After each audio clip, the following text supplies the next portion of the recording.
មេរៀនទី2.4 ស្រៈនិស្ស័យស្រៈការស្គាល់សូរអក្ស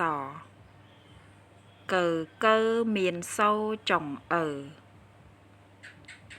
ការស្គាល់តួអក្សរកើមានសូរចុង1 2 3 4 ស្រៈ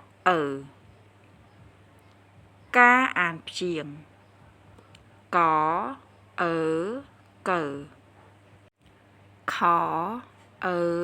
ខចចឆឆការអានព្យាង្គជួរដេកកអាកាកអេកេកអីកៃកកើកកើកកាកេកៃកើការភ្ជាប់ពាក្យនិងរូបភាពកើឆាកៃសូមប្អូនយកដៃចង្អុលលើពាក្យភ្ជាប់ទៅកាន់រូបភាពខាងលើ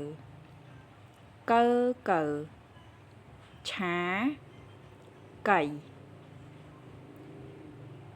ការអានអត្ថបទខ្លី